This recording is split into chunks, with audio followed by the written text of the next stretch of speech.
Welcome to Bite at a Time Books, where we read you your favorite classics one bite at a time. My name is Bree Carlile, and I love to read and wanted to share my passion with listeners like you. You can sign up for our newsletter at biteatatimebooks.com. You'll also find our new t-shirts in the shop, including podcast shirts and quote shirts from your favorite classic novels. Be sure to follow my show on your favorite podcast platform so you get all the new episodes. We're part of the Bite at a Time Books Productions Network. If you'd also like to hear what inspired your favorite classic author to write their novels, and what was going on in the world at the time, check out the Bite at a Time Books Behind the Story podcast, wherever you listen to podcasts. Today we'll be continuing Les Miserables by Victor Hugo. Chapter 12, The Grandfather. Basque and the porter had carried Marius into the drawing room, as he still lay stretched out, motionless, on the sofa upon which he had been placed on his arrival. The doctor who had been sent for had hastened thither. Aunt Gillenormand had risen. Aunt Gillenormand went and came, in a fright, wringing her hands, and incapable of doing anything but saying, "Heavens, is it possible?" At times, she added, "Everything will be covered with blood."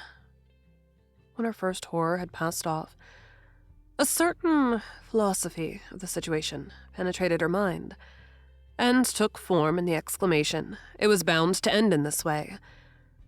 She did not go so far as "I told you so," which is customary on this sort of occasion. At the physician's orders, a camp bed had been prepared beside the sofa.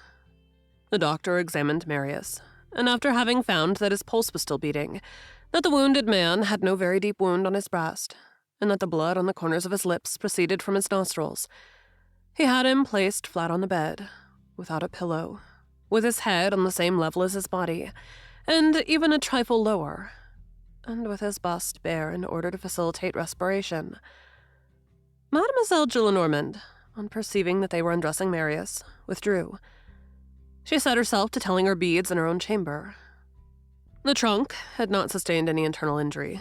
A bullet, deadened by the pocketbook, had turned aside and made the tour of his ribs with a hideous laceration, which was of no great depth, and consequently not dangerous. The long underground journey had completed the dislocation of the broken collarbone, and the disorder there was serious. The arms had been slashed with saber cuts. Not a single scar disfigured his face, but his head was fairly covered with cuts. What would be the result of these wounds on the head? Would they stop short at the hairy cuticle, or would they attack the brain? As yet, this could not be decided. A grave symptom was that they had caused a swoon, and that people do not always recover from such swoons. Moreover, the wounded man had been exhausted by hemorrhage. From the waist down, the barricade had protected the lower part of the body from injury. Basque and Nicolette tore up linen and prepared bandages. Nicolette sewed them, Basque rolled them. As lint was lacking, the doctor, for the time being, arrested the bleeding with layers of wadding. Beside the bed, 3 candles burned on a table where the case of surgical instruments lay spread out. The doctor bathed Marius's face and hair with cold water. A full pail was reddened in an instant. The porter, candle in hand, lighted them. The doctor seemed to be pondering sadly. From time to time, he made a negative sign with his head, as though replying to some question which he had inwardly addressed to himself. A bad sign for the sick man are these mysterious dialogues of the doctor with himself. At the moment when the doctor was wiping Marius's face, and lightly touching his still closed eyes with his finger, a door opened at the end of the drawing room, and a long, pallid figure made its appearance. This was the grandfather. The revolt had for the past 2 days deeply agitated, enraged, and engrossed the mind of Monsieur Gillenormand. He had not been able to sleep on the previous night, and he had been in a fever all day long. In the evening, he had gone to bed very early, recommending that everything in the house should be well barred, and he had fallen into a doze through sheer fatigue. Old men sleep lightly. Monsieur Gillenormand's chamber adjoined the drawing room, and in spite of all the precautions that had been taken, the noise had awakened him. Surprised at the rift of light which he saw under his door, he had risen from his bed and had groped his way thither. He stood astonished on the threshold. one hand on the handle of the half-open door, with his head bent a little forward and quivering, his body wrapped in a white dressing gown, which was straight and as destitute of folds as a winding sheet, and he had the air of a phantom who was gazing into a tomb. He saw the bed, and on the mattress that young man, bleeding, white with a waxen whiteness, with closed eyes and gaping mouth and pallid lips, stripped to the waist, slashed all over with crimson wounds, motionless and brilliantly lighted up. The grandfather trembled from head to foot as powerfully as ossified limbs can tremble. His eyes, whose corneae were yellow on account of his great age, were veiled in a sort of vitreous glitter. His whole face assumed in an instant the earthly angles of a skull. His arms fell pendant, as though a spring had broken, and his amazement was betrayed by the outspreading of the fingers of his two aged hands, which quivered all over. His knees formed an angle in front, allowing through the opening in his dressing gown a view of his poor bare legs, all bristling with white hairs. And he murmured, "Marius." "Sir," said Basque, "Monsieur has just been brought back. He went to the barricade, and he is dead," cried the old man in a terrible voice. "Ah, the rascal." Then a sort of sepulchral transformation straightened up this centenarian, as erect as a young man. "Sir," said he, "you are the doctor. Begin by telling me one thing. He is dead, is he not?" The doctor, who was at the highest pitch of anxiety, remained silent. Monsieur Gillenormand wrung his hands with an outburst of terrible laughter. "He is dead, he is dead, he is dead. He has got himself killed on the barricades. Out of hatred to me. He did that to spite me. Ah, you blood drinker, this is the way he returns to me. Misery of my life, he is dead." He went to the window, threw it wide open as though he were stifling, and erect before the darkness, he began to talk into the street, to the night. "Pierced, sabred, exterminated, slashed, hacked in pieces. Just look at that, the villain. He knew well that I was waiting for him, and that I had had his room arranged, and that I had placed at the head of my bed his portrait taken when he was a little child. He knew well that he had only to come back, and that I had been recalling him for years, and that I remained by my fireside with my hands on my knees, not knowing what to do, and that I was mad over it. You knew well that you had but to return and to say, 'It is I,' and you would have been the master of the house, and that I should have obeyed you, and that you could have done whatever you pleased with your old numbskull of a grandfather. You knew that well, and you said, 'No, he's a royalist, I will not go.' And you went to the barricades, and you got yourself killed out of malice, to revenge yourself for what I said to you about Monsieur le Duc de Berry. It is infamous.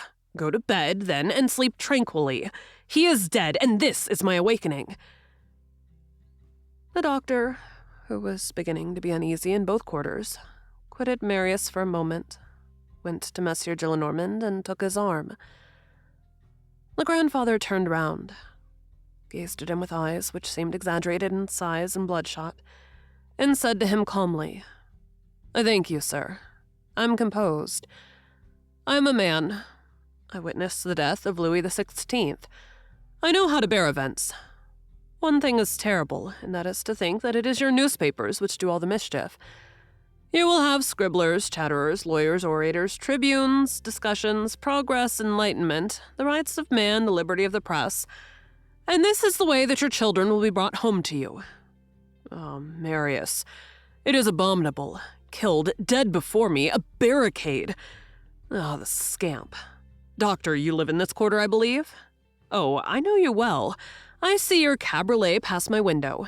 I'm going to tell you, you are wrong to think that I'm angry. One does not fly into a rage against a dead man. That would be stupid. This is a child whom I have reared. I was already old while he was very young. He played in the Tuileries garden with his little shovel and his little chair, and in order that the inspectors might not grumble, I stopped up the holes that he made in the earth with his shovel, with my cane. One day he exclaimed, 'Down with Louis XVIII,' and off he went. It was no fault of mine. He was all rosy and blonde. His mother is dead.